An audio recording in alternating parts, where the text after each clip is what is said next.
为感谢各界参与资源回收责任减碳政策，市府环保局25日伫台港文化中心举办111年台南市资源回收成果发表会，甲联合颁奖典礼，邀请主要的机关、学校、社区、大体以及企业接受表扬。典礼由市长王伟棣承办讲座，感谢因伫资源回收甲责任减碳上所做的努力甲配合。我们从108年就2019年，我们资源回收率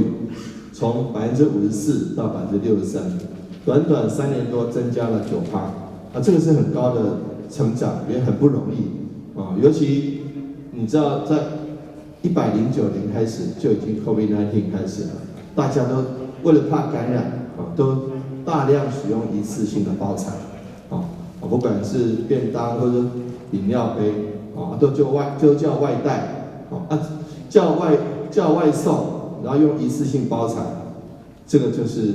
很多碳足迹跟很多不环保的地方但是因为我们这样还是要做很好，做很多的这种资源回收，那就是有赖谁？有赖各位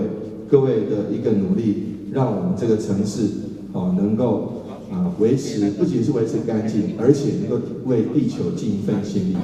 台南市的资源回收率为108年54%到今年111年63%，成长了9%，显示出有愈来愈多市民在环保局积极推广之下，将资源回收的观念曾经在生活当中。我们在108年的时候，台南市的资源回收率呢是54%，到现在今年呢，回收率呢已经成长到63%，也就是说，这4年的时间里面呢，我们成长了将近9%，也就接近10%。以这样的成长率来讲，在6都里面，我们算是成长的最快的。那当然，以一个简单的例子来讲，我们这次颁奖的项目还有国小的电池竞赛。我们在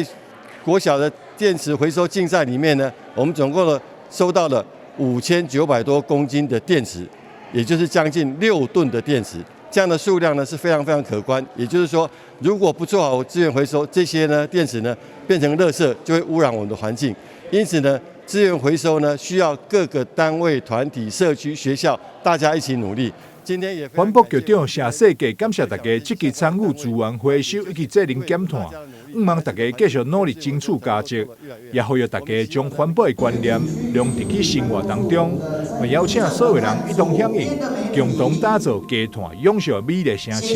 资源回收做了好，生活品质有够赞。台南新闻张硕维采访报道。